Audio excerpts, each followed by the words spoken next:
This is the Beats Working Show. We're on a mission to redeem work, the word, the place, and the way.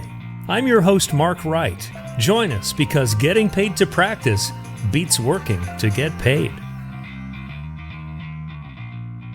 When the pandemic hit, well, then, a lot of our clients, they stopped all of the projects or a bunch of the projects that they were working with us on. And so we were sitting there with capacity on our team. And I made a commitment to them that we weren't going to lay anybody off. We were going to exhaust all of our reserves if necessary, because in our business, it's the people who are our product. They're our ability to take on another client and deliver another website or another video or whatever the case might be. And so I took a longer, term approach to that. And instead of doing what my competitors were doing, which was just shedding all their costs as quickly as possible, I used our internal resources for our own marketing and really thinking that, okay, as soon as we come out of the pandemic or these companies start to spend again, we'll be ideally positioned from a market awareness standpoint, but then also from a ability to deliver. And that's exactly what did happen. But anyway, that gave us the ability to work on launching it. And so we launched it really quickly at the beginning of COVID because we already had all the plans in place. We just needed the time to execute it. Yeah. So you've got something like 270 plus episodes now. Yeah. You've packaged them into a handbook for entrepreneurs called The Secret Sauce to Building a Successful right Business. Yeah, that's awesome. So what I'd love to know from you, Lance, is that we've been doing this podcast for a little while, and I'm really starting to see some common themes crop up. And I'd love to pick your brain about what some of the common themes have been over your 270 plus episodes in terms of what it takes to succeed, what it takes or what can cause failure. What are some common themes, Lance, that really have jumped out and you've seen repeat over and over?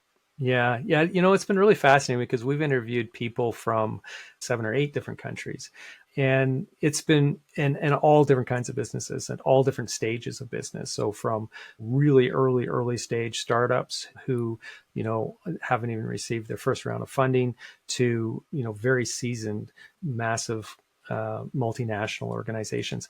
And it's been really fascinating because there are some common threads that come kind of cross all of those, regardless of geography, regardless of stage of business.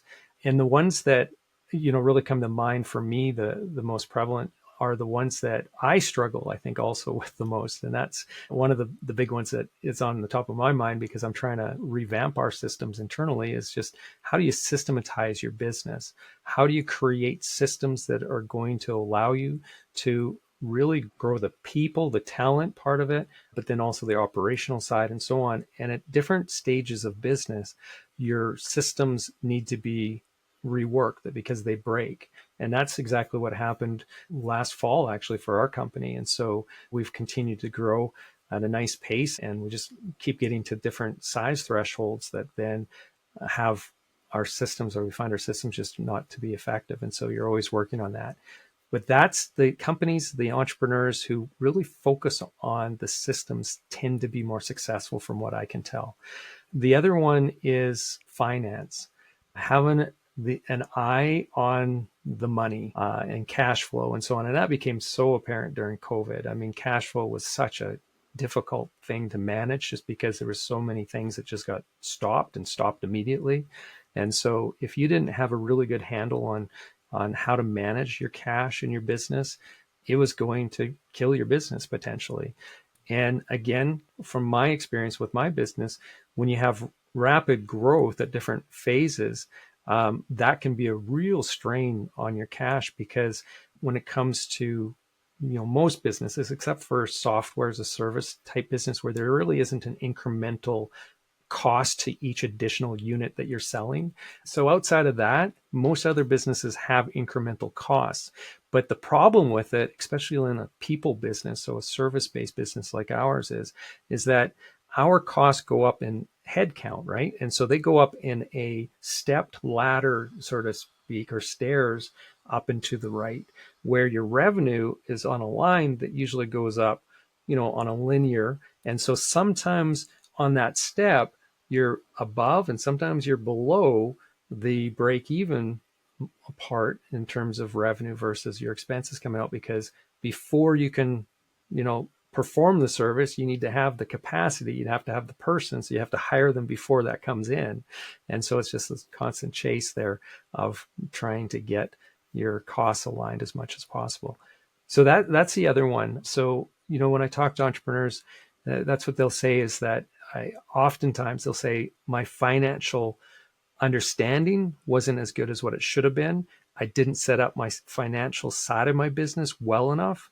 And so it cost me dearly in the early stages. And then I hired a fractional CFO or a controller or somebody. I got to that point where I realized I had to do it. And once they did that, then their growth was much more sustained. So those are two big ones. Another one, if you have time for a third one, Yeah, you bet. Mark, yeah, is a board, actually. And this one here kind of surprised me when I first started hearing about it, because back in my strategic consultancy days, when I was running a consultancy, I would work with a lot of boards on governance, a lot of not-for-profit and charity boards and so on. Not a lot of boards in the private sector. But I think this has really been driven a lot by Silicon Valley and a lot of the tech industry and a lot of the incubators. Is they're really promoting the idea of having advisors there to advise you as you're growing your business. Now, most entrepreneurs don't think about that, I think, outside of the tech world. And those who do, though, seem to have a growth trajectory that is much more superior than those who don't. And so that's paid or unpaid board members who are there to strictly advise you on your business, hold you accountable, and give you, in some cases, the connections, the network that you maybe are lacking, but really there to hold you accountable and guide some of those really strategic decisions that you're trying to grapple with on a daily basis when you're in growth mode. And I think a lot of entrepreneurs who are solo, like they start the company like I did as a founder, not as with any co-founders or anything. I think that is extra challenging when you don't have a board there, because you're kind of on an island. There's some things in your business you just can't talk to your employees, no matter how senior they are, about, whether it's trying to make payroll or whatever the case might be. You don't want to insert any kind of uncertainty. Yeah, that makes sense, Lance, when you start looking at the diversity of opinion that a good board can bring Yeah. to the table. Not Yeah. only that, but the diversity of experience. Like, hey, I've seen this before. Yeah. And boy, that's just such great wisdom. I wanted to follow up on the systems comment, because it really does seem like when you started your business, you wore all the hats, right? And then as you grew, you had to figure out at some point, it lives or dies with Lance if you don't execute this stuff. So you have to figure out a system that can allow another person to take that role on. Is that the thinking? Yeah, exactly. To take the role on, but then also to find those efficiencies within the operation as well.